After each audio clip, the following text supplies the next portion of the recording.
The small research ship drifted through the dark between stars. Its white hull gleamed under the light of distant suns. Inside the vessel, 3 different kinds of beings worked together in peace. They had been friends for many years, exploring the galaxy to learn about new life. Cathara moved through the ship's hallways on 4 webbed feet. Her blue skin was wet and shiny, like all her people who came from water worlds. She carried a data pad that showed readings from their latest scan. The numbers made her happy. They had found something wonderful on the planet below. In the main lab, Zixtel stood perfectly still. His body was made of living crystal that caught the light and threw rainbows on the walls. His kind did not need to move much. They thought with their whole body, not just a brain.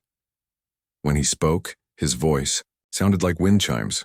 The plant samples show remarkable adaptations, Zixtel said. His crystal form pulsed with soft light. They grow in soil that would kill most life forms. Near the viewing window, Silandra swayed gently. She looked like a tall tree with arms and a face made of bark and leaves. Her people were ancient and wise. They had been exploring space for thousands of years before the others learned to fly. All life finds a way, Silandra said. Her voice rustled like leaves in wind. Even in the harshest places, something beautiful can grow. The 3 beings represented the Valkyrie Confederation. Their people had joined together long ago to share knowledge and explore the stars in peace. They built ships to study, not to fight.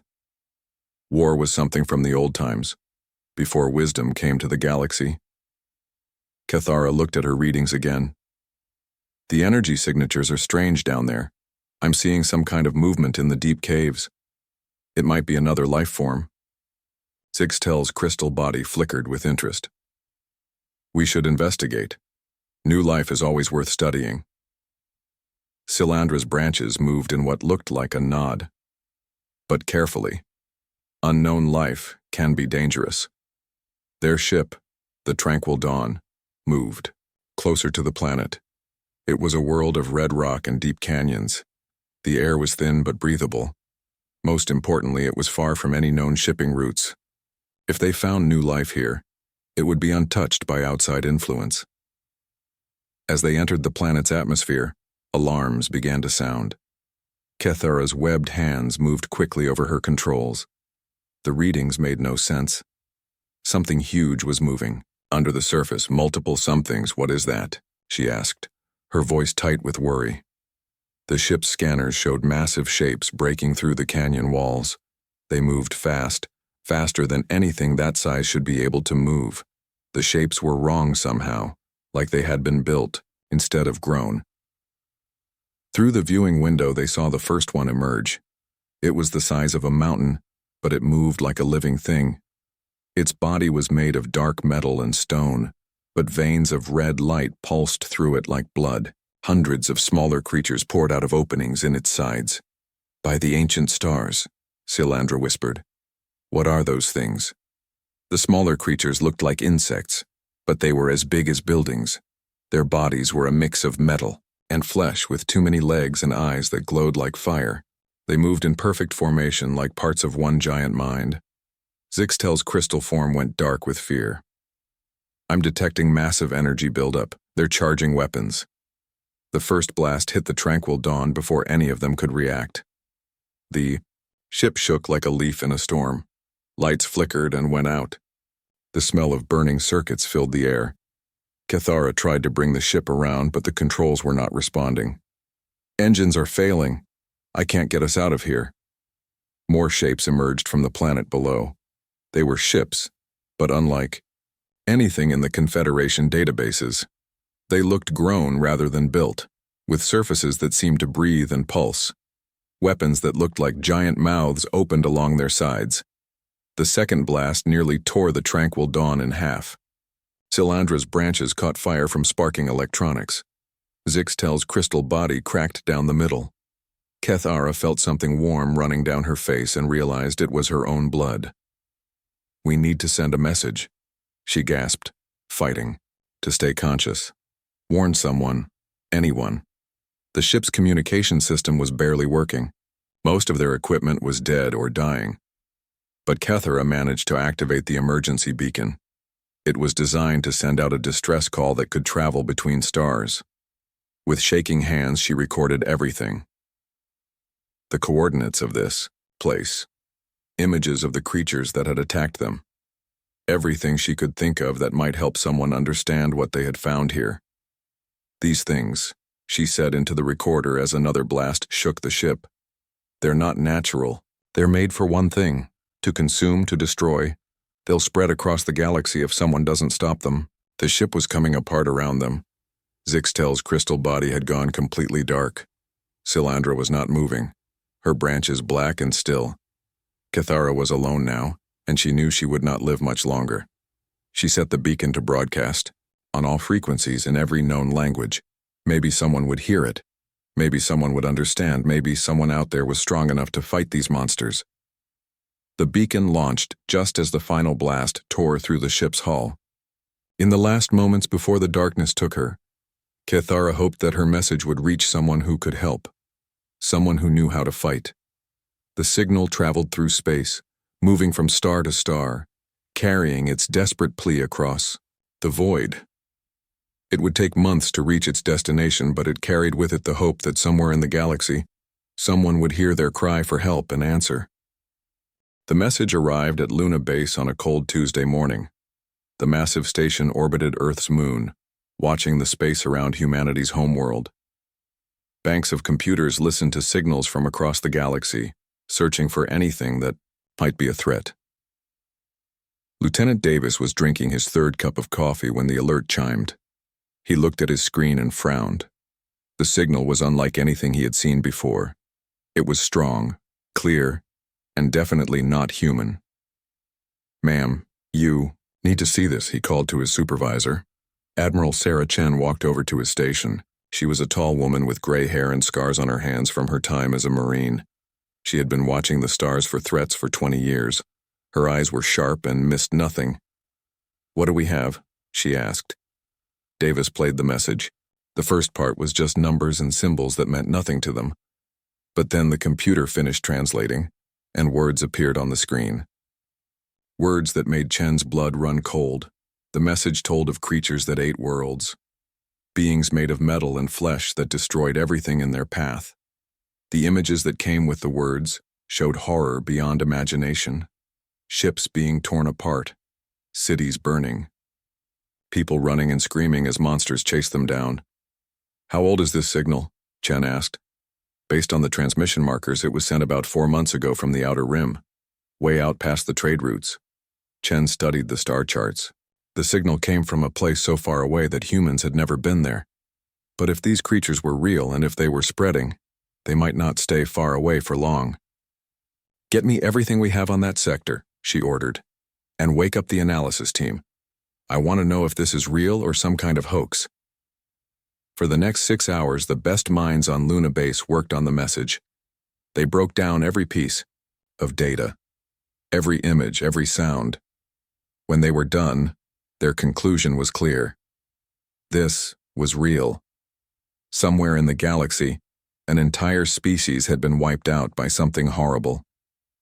Chen sat in her office, staring at the reports.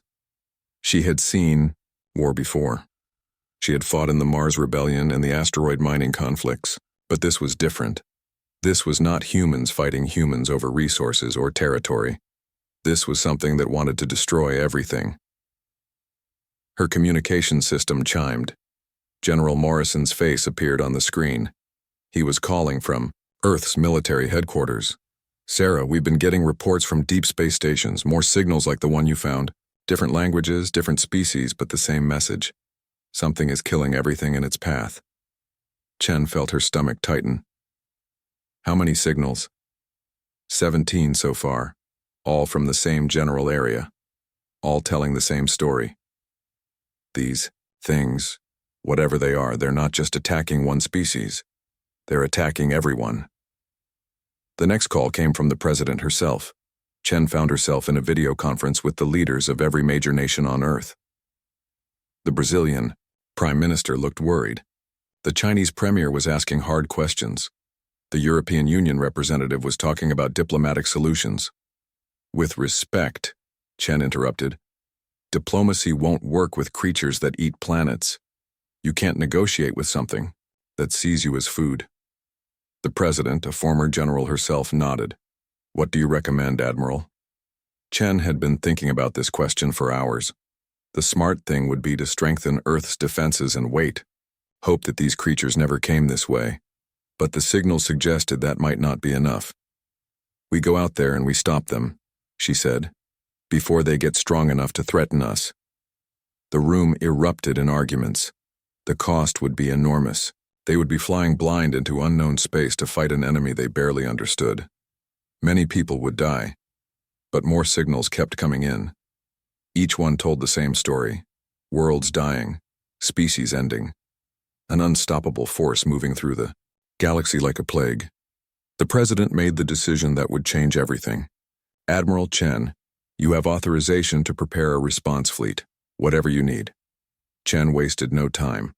Within hours, she was sending orders across the solar system. Every major ship in the Terran Defense Coalition was called to active duty. The shipyards around Mars began working around the clock to load weapons and supplies. The fleet that assembled was the largest humanity had ever built. 12 heavy cruisers, each one armed with enough firepower to level a city. 4 dreadnoughts, massive ships built to fight other massive ships. And at the center, the indomitable, Chen's flagship and the most powerful vessel humanity had ever created. But ships were not enough. They needed people to crew them. Marines from every nation on Earth volunteered for the mission. These were not peaceful explorers like the aliens who had sent the first message. These were warriors, trained from birth on a world that had known nothing but conflict for thousands of years. Sergeant Rodriguez came from the South American Mountain Wars. Lieutenant Yamamoto had fought pirates in the Jupiter system. Captain Miller had led raids against separatist strongholds in the asteroid belt. Each one brought their own style of warfare, their own way of dealing death. Dr. Elena Vasquez joined the mission as Chief Science Officer. She was an expert on alien biology, one of the few humans who had studied the handful of peaceful alien species that Earth had encountered. Her job would be to understand the enemy so they could be destroyed more efficiently. As the fleet prepared to launch, Chen stood on the bridge of the Indomitable and looked out at Earth. Her blue and green world hung in space like a jewel. Billions of people lived there, building lives and raising families. They had no idea that somewhere in the dark, creatures of nightmare were spreading like a cancer. The last report from the Outer Rim had been clear. These destroyers were moving toward populated space. They had already consumed 2 major colony worlds. Their next target appeared to be the home system of the species that had sent the first distress call. Chen made her decision. They would not wait for the monsters to come to them. They would meet them in space, far from Earth and far from innocent people. And they would show these creatures what happened when they threatened humanity's neighbors. The fleet launched on a Thursday morning, 12 hours ahead of schedule. As Earth fell away behind them, Chen opened a communication channel to every ship in the formation. We're heading into the unknown to fight an enemy that has never known defeat, she said. They think they're the apex predators of the galaxy. Today they learn they're wrong. Today they meet Earth. The human fleet dropped out of faster-than-light travel at the edge of the Valkyrie system. What they saw made even the hardest veterans stop and stare. The space around the alien homeworld was full of wreckage. Beautiful ships with curved hulls and crystal decorations floated in pieces. Their soft colors looked wrong against the black of space and the red glow of fires that still burned in the void. Admiral Chen stood on the bridge of the Indomitable and watched the destruction through her viewing screen. The Valkyrie had built their ships like works of art. Even broken and dead, they were more beautiful than most human ships at their best. Sensor report, she ordered. 12 enemy vessels still active, Lieutenant Park replied. They're surrounding the planet. The alien defensive fleet is down to maybe 6 ships and they're in bad shape. Chen could see the alien ships trying to form a protective line around their world. They moved slowly, carefully, like they were afraid of damaging something. Their weapons fired in precise bursts that barely scratched the enemy hulls. The Ravager. Ships were different. They looked like someone had taken a nightmare and made it real. Dark metal covered in spikes and ridges. Weapons that looked like mouths opened along their sides. When they fired, the beams tore through space like claws. "Open a channel to the alien fleet," Chen said. A moment later, a face appeared on her screen. It was clearly not human, but Chen could see the intelligence in its large eyes. The being's skin was pale blue and seemed to shimmer like water. When it spoke, the computer translated its words. "Unknown ships, please identify yourselves. This is Fleet Commander Veltana of the Valkyrie Confederation. We are under attack by hostile forces. This is Admiral Sarah Chen of the Terran Defense Coalition," Chen replied. "We received your distress signal. We're here to help." The alien's eyes widened. "Terran? From the quarantine world? But your species is classified as extremely dangerous." Chen almost smiled. "Good, because right now you need extremely dangerous." She cut the connection and turned to her tactical officer. "Analysis of enemy ships? They're tough, Admiral. Heavy armor, energy shields, and weapons that pack a serious punch, but they're fighting like they've never met real resistance before." Chen nodded. The Ravagers had probably spent years crushing peaceful species who fought defensive battles. They had no idea what was coming. "All ships, this is Admiral Chen," she broadcast to the fleet. "We're going in hard and fast, no mercy, no quarter. These things want to eat planets? Let's show them what a death world can do. Attack pattern Delta 7. The human fleet moved forward like a pack of predators. The Indomitable led the charge, her massive guns already charging for the first salvo. The other ships spread out in a formation designed for maximum destruction. The Ravagers noticed them coming and turned some of their ships to meet the new threat. Their weapons fired, sending beams of red energy toward the human fleet. The shots were powerful, but they were aimed with precision, trying to disable rather than destroy. The humans had no such restraint. The Indomitable's main guns fired first. The blast was so bright it lit up half the solar system. When the light faded, one of the Ravager ships was simply gone. Not damaged, not disabled, erased from existence. "Target the next one," Chen ordered. "Full spread, all weapons." The human fleet opened fire together. Missiles, energy beams, particle cannons, and weapons the aliens had never seen before filled the space between the fleets. The Ravager ships tried to dodge, but the humans had been fighting in space for centuries. They knew how to predict movement, how to lead targets, how to make sure nothing escaped. 3 more Ravager ships died in the first minute. Commander Veltana watched from her damaged bridge in shock. Her people had been fighting these monsters for days, barely scratching their armor. The humans had destroyed 4 of them in less time than it took her to give an order. "How are they doing that?" her tactical officer asked. Veltana had no answer. The human ships were smaller than the Ravager vessels, but they fought with a savagery that made her people uncomfortable. They didn't try to disable enemy weapons or capture enemy ships. They simply destroyed everything in their path. A Ravager ship broke through the human formation and headed straight for the planet. Chen saw it coming and snarled, "Martinez, intercept that ship. Don't let it reach the surface." Captain Martinez commanded the heavy cruiser Vengeance. His ship was fast and heavily armed, perfect for this kind of mission. He pushed his engines to maximum and raced after the enemy vessel. The Ravager ship was almost at the planet's atmosphere when Martinez caught up. Instead of trying to disable it, he rammed it. The 2 ships collided in a ball of fire and metal. Both were destroyed, but the debris fell harmlessly into space instead of onto the planet below. Martinez and his crew died instantly, but they had saved millions of alien lives.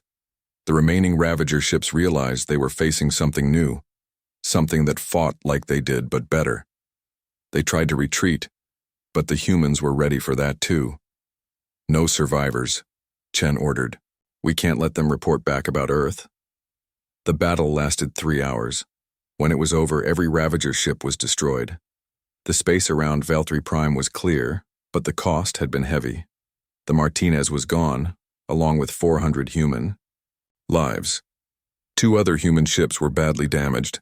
Chen opened a channel to the alien fleet again. Commander Veltana appeared on her screen looking stunned. "The immediate threat is over," Chen said. "But this isn't finished. These creatures came from somewhere, and they'll send more ships when these don't report back." Veltana nodded slowly. We are grateful for your help, but your methods, they are so violent, is there no other way? Chen looked at the wreckage floating around them. The beautiful alien ships, the twisted metal of the Ravager vessels, the expanding cloud of debris that had once been the Vengeance. Commander, my people have a saying. Sometimes you have to fight fire with fire. Your people built ships for exploration and peace. That's beautiful. But when something comes to destroy that peace, you need ships built for war. She paused, thinking of the crew of the Martinez and all the other humans who had died in the last few hours. We didn't come here to conquer or to rule. We came because someone asked for help. But if you want to survive what's coming, you're going to have to learn to fight like we do, like your lives depend on it. The alien commander was quiet for a long moment. Finally, she spoke. Will you teach us? Chen looked out at the stars, knowing that somewhere in the dark more monsters were coming. We'll try, but first we need to find where these things come from and make sure they never threaten anyone again. The second wave of Ravager ships arrived 3 days later. This time there were 20 of them, bigger and meaner than the first group. They dropped out of faster-than-light travel at the edge of the system and immediately began moving toward Valkyrie Prime. Admiral Chen was ready for them. The human fleet had spent the last 3 days studying the wreckage from the first battle. Dr. Elena Vasquez had been working around the clock with samples of Ravager technology, trying to understand how these creatures worked. What do we know about them? Chen asked during the morning briefing. Vasquez looked tired but excited. They're not entirely biological and not entirely mechanical. It's like someone took living tissue and merged it with metal and computer systems. Their ships grow rather than being built. Weaknesses? Colonel Torres asked. He commanded the Marine forces that would have to fight these things on the ground if it came to that. They're designed to fight species that use energy weapons and defensive tactics, Vasquez replied. Their armor adapts to repeated attacks from the same source, but they've never faced kinetic weapons or chemical explosives. Chen nodded. Humans had been throwing rocks and making things explode for thousands of years. It was good to know the old ways still worked. The battle began when the Ravager fleet reached the outer planets. This time they were smarter. They spread out and approached from multiple directions. They had learned from the first fight that humans were dangerous, but humans were also adaptable. All ships, scatter formation, Chen ordered. Don't let them. Concentrate fire on any one target. Hit them hard and keep moving. The human ships broke apart and attacked from different angles. The Ravagers tried to focus on one ship at a time, but the humans wouldn't stay still long enough to be trapped. The battle was fiercer than the first one. These Ravager ships had better weapons and stronger shields. They fought with the fury of creatures that knew they were facing their equals for the first time. One of the enemy ships broke through the human formation and headed straight for the planet. Chen knew what would happen if it reached the surface. The Ravagers would begin consuming everything they could find, growing stronger with each life they took.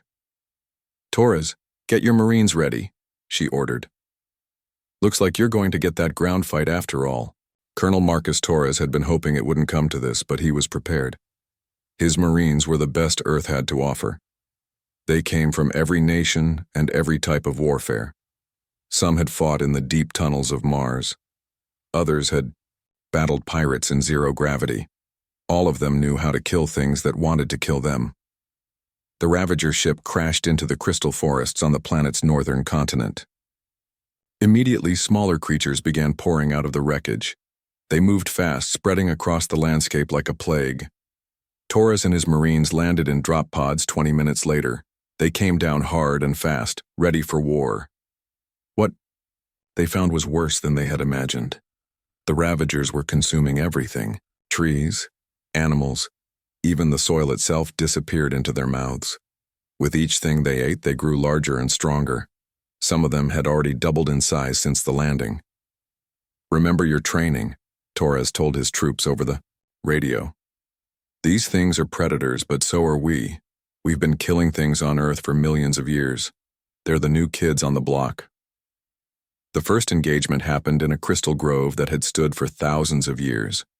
The alien trees chimed like bells in the wind, creating music that was beautiful beyond words. The Ravagers were tearing them down and eating them.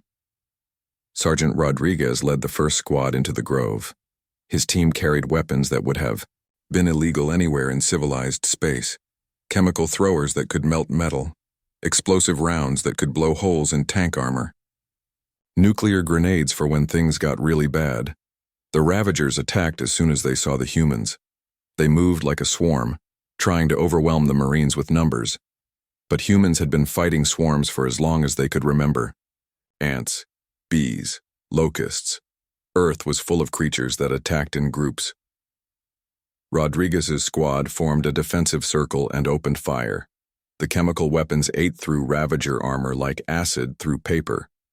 The explosive rounds turned the larger creatures into clouds of metal and flesh. When a group of Ravagers tried to surround them, Rodriguez triggered a nuclear grenade that turned a quarter-mile of forest into a glass crater. Commander Veltana watched the battle from orbit, horrified by what she was seeing. The humans were destroying her world to save it. Ancient forests were being burned. Crystal formations that had taken centuries to grow were being shattered by explosions. "Can't they be more careful?" she asked Admiral Chen over the communication channel. Chen's voice was grim. "Commander, those Marines are being as careful as they can while still winning. If we lose this fight, there won't be a world left to be careful about." On the surface, Dr. Vasquez was working with samples of Ravager biology that the Marines had collected. She had an idea, but it was dangerous. More than dangerous. It was the kind of thing that could destroy entire species if it went wrong. "Can create a biological weapon," she told Chen over a secure channel. "Something that targets their silicon-based nervous systems. But it would have to be deployed through the atmosphere. The whole continent would be contaminated." Chen was quiet for a long moment. On her screen, she could see the battle raging below. Her Marines were holding the line, but barely. More Ravager ships were approaching the system. If they didn't end this soon, they would be overwhelmed. "Do it," she said finally. Vasquez worked for 18 hours straight, creating a virus that would attack the Ravagers' control systems. It was designed to spread through the air and water, targeting only the alien invaders. At least that was the theory. When it was ready, she loaded it into atmospheric dispersal drones and launched them into the planet's jet stream. Within hours, the weapon had spread across the entire continent. The effect was immediate and devastating. The Ravagers began falling where they stood, their nervous systems shutting down one by one. Within a day, every invader on the planet was dead. But the cost was terrible. The biological weapon had worked too well. It had killed the Ravagers, but it had also sterilized huge areas of the planet. Nothing would grow there for decades, maybe centuries. Torres and his Marines stood in the crystal grove where the first battle had been fought. The beautiful trees were gone, replaced by blackened stumps and glass craters. The music that had filled this place for thousands of years was silenced forever. "We won," Torres said to his troops. "But victory isn't always something to celebrate." Above them, the space battle was ending. The last Ravager ship was destroyed by concentrated fire from the human fleet. The immediate threat was over, but everyone knew this was just the beginning. Chen opened a channel to the alien fleet. Commander Veltana appeared on her screen, looking older than she had just days before. "The enemy is defeated," Chen reported, "but I won't lie to you. The cost was high." Veltana nodded slowly. "We understand. You did what was necessary. But your methods, they frighten us." Chen looked at the reports coming in from the surface. Millions of Ravagers dead, vast areas of the planet uninhabitable. Her own casualties were surprisingly light, but the moral weight of what they had done was crushing. "They should frighten you," she said finally. "They frighten us too. But sometimes to save life you have to master death. We've learned that lesson the hard way." The communication ended, leaving Chen alone with her thoughts and the stars. Somewhere out there, more Ravagers were waiting. And now they knew that humanity existed. The war was just beginning. 6 months after the battle for Valkyrie Prime, Admiral Chen stood in the council chambers of the Confederation capital. The room was beautiful in a way that hurt to look at. Crystal walls caught and reflected light in patterns that seemed almost alive. The chairs were grown from living wood that still had leaves. Everything spoke of a civilization that valued beauty and peace above all else. Chen felt out of place in her dark military uniform. Around the curved table sat representatives from dozens of species. They all looked at her with expressions she had learned to recognize: gratitude mixed with fear, respect mixed with horror. Commander Veltana rose to speak first. She looked older than she had during the battle. The war had aged all of them. "Honored delegates," she began. "6 months ago, our world faced extinction. An enemy that had destroyed entire civilizations was consuming our planet. We called for help, not knowing if anyone would answer." She gestured toward Chen. The humans answered. They came from a world we had classified as too dangerous for contact. They brought weapons we had never imagined and methods we could barely understand, and they saved us. Murmurs ran around the room. Chen had heard these conversations before in the months since the battle. The Confederation was grateful, but they were also terrified of what humanity represented. A delegate from the Zephyrite collective stood up.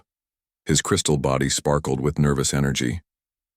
"Admiral Chen, we are grateful for your help. But the cost? Entire continents of Valkyrie Prime are still dead. Nothing grows there. Nothing lives there." Chen had expected this. "Delegate Krixon, I understand your concerns, but let me ask you something. How many worlds has your collective lost to the Ravagers?" The crystal being flickered with surprise. "None, but that is because we have strong defenses and diplomatic solutions." "Wrong," Chen interrupted. "You've lost none because we stopped them before they reached you. The Ravagers don't negotiate. They don't accept surrender. They consume everything in their path. Your diplomatic solutions would have lasted exactly as long as it took them to eat your negotiators." Another delegate spoke up. This one was from the HFY Federation, the same species as the scientist who had sent the original distress call. "Admiral, surely there could have been another way. Something less destructive." Chen looked around the room at all the peaceful faces. These beings had never known real war. They built their civilizations on worlds that were safe and gentle. They had never had to fight for every scrap of food, every drop of water, every breath of air like humans had on Earth. "Tell me," she said, "what would you have done? Your fleets barely scratched their armor. Your weapons were designed to disable, not destroy. You fought like you were trying to capture criminals, not stop an extinction event." Commander Veltana spoke quietly. "We fought the only way we knew how." "And that's exactly the problem," Chen replied. "You've been so successful at creating peace that you forgot how to wage war. When something comes along that only understands violence, peace becomes a weakness." The room fell silent. Chen could see the discomfort on their alien faces. These were good people who wanted to solve problems with words and understanding. The idea that sometimes violence was the only solution went against everything they believed. Dr. Vasquez, who had been sitting quietly beside Chen, finally spoke. "The biological weapon I created is being studied by every major university in the Confederation. They want to understand how it worked so they can defend against similar weapons in the future." "And what have they found?" asked a delegate from the Sylvany Council. "That it was perfectly targeted," Vasquez replied. "It only affected the Ravager biology. No other life form on Valkyrie Prime was harmed by the weapon itself. The dead zones are from the aftermath, areas where the Ravagers had already consumed all life before they died." Chen stood up and walked to the great window that showed the space around the capital world. In the distance, she could see the construction yards where the Confederation was building new ships. These weren't exploration vessels or research ships. They were warships, built using human designs. "You called us Deathworlders," she said without turning around. "You marked our system as a quarantine zone because you thought we were too dangerous to contact. You were right." She turned back to face the assembly. "We are dangerous. We've spent our entire history learning how to kill things that want to kill us. We've turned warfare into an art form. We've created weapons that can crack planets and viruses that can end species." The delegates shifted uncomfortably in their seats. But here's what you need to understand, Chen continued. We didn't become this way because we're evil. We became this way because our world tried to kill us every single day for millions of years. We learned to fight because the alternative was extinction. A new voice spoke from the back of the room. And now you're teaching us to become like you. Chen turned to see who had spoken. It was a young Valkyrie officer, one of the survivors from the battle. His blue skin bore scars from Ravager weapons. Yes, Chen said simply, because the galaxy isn't safe. There are things out there in the dark that make the Ravagers look friendly. We've seen the long-range sensor data. We know what's coming. Commander Veltana stood up again. Admiral Chen, on behalf of the Confederation, I want to formally thank you and your people. We also want to ask, will you stay? Will you help us prepare for what's coming? Chen was quiet for a long moment. She thought about Earth, so far away. She thought about her own people, who were probably wondering why she was spending so much time helping aliens instead of protecting humanity. We'll stay, she said finally. But not as conquerors or rulers. We'll stay as teachers and allies. You'll learn to fight like we do. But you'll keep your values. You'll find ways to wage war without losing what makes you civilized. Over the following months, the change in the Confederation was dramatic. Their new ships were sleek and beautiful, but they carried weapons that could shatter moons. Their military academies taught courses on human tactical doctrine alongside their traditional diplomatic training. Chen established training centers on a dozen worlds. Human Marines worked with alien recruits, teaching them everything from hand-to-hand combat to orbital bombardment strategies. It wasn't easy. Many of the aliens struggled with the concept of total war. But they learned. The real test came 8 months later when long-range sensors detected a massive fleet approaching from the galactic rim. These weren't Ravagers. They were something worse. Something that made the planet eaters look like scavengers. The combined human Confederation fleet that met them was unlike anything the galaxy had ever seen. Sleek alien ships with human weapon systems. Crews that mixed human tactical thinking with alien innovation. A perfect blend of destruction and beauty. The battle lasted 3 days and ended in complete victory for the Alliance. Afterward, Chen stood on the bridge of her ship and watched the celebration broadcast from across the Confederation. She had done what she came to do. She had taught peaceful people how to wage war without losing their souls. Commander Veltana appeared on her communication screen. Admiral, we've been receiving distress calls from 12 other sectors, species we've never heard of, asking for help against threats they can't handle alone. Chen smiled. It was not a pleasant expression. Then I guess we have work to do. The message went out across the galaxy, transmitted on every frequency and in every known language. It was simple and direct. This is Admiral Sarah Chen of the Terran Confederation Alliance. If you're facing extinction, if something is hunting your people, if you need help that no one else can provide, send us your coordinates. The Deathworlders are listening. The Deathworlders will answer. And in the dark between the stars, things that had never known fear began to learn what it meant to face the children of Earth.